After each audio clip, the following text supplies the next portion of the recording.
Tu es maître de ta réalité. Tout ce que tu fais au quotidien a été conditionné par ton passé et va conditionner ton futur.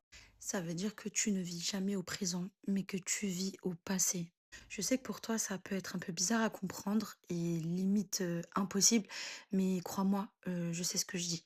La routine que tu as aujourd'hui est basée sur des habitudes que tu as implantées dans ton cerveau il y a des semaines, des mois ou des années de ça.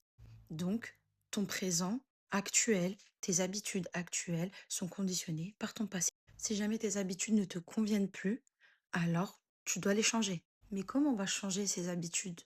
D'abord, il faut savoir que tes pensées créent ta réalité.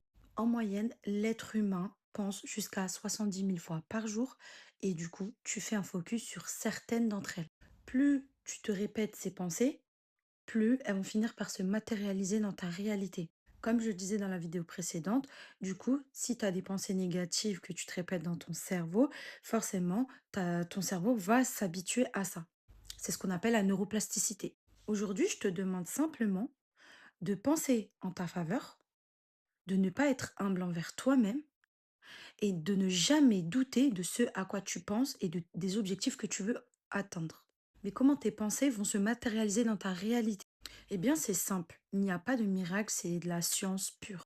Plus tu penses à quelque chose de positif, par exemple en ta faveur, et plus ton cerveau va s'ouvrir, du coup, est plus malléable et te permettra d'ouvrir les yeux sur des événements externes qui concerneront ce que tu recherches. En se focalisant sur ces nouvelles opportunités, ton cerveau va créer de nouvelles connexions neuronales, te permettant d'instaurer de nouvelles habitudes pour remplacer celles qui ne te convenaient pas.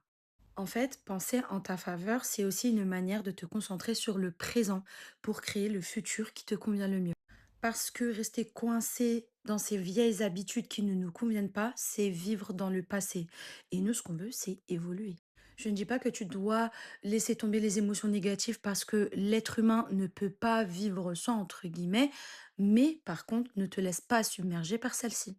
Pour résumer, pense en ta faveur, ton cerveau va s'adapter et ensuite ton corps va répondre à cela en te présentant des opportunités qui te correspondent au mieux. C'est de la manifestation. Et si tu veux savoir comment dans ton cas on peut appliquer tout cela, je t'invite à venir en privé pour organiser un one-to-one.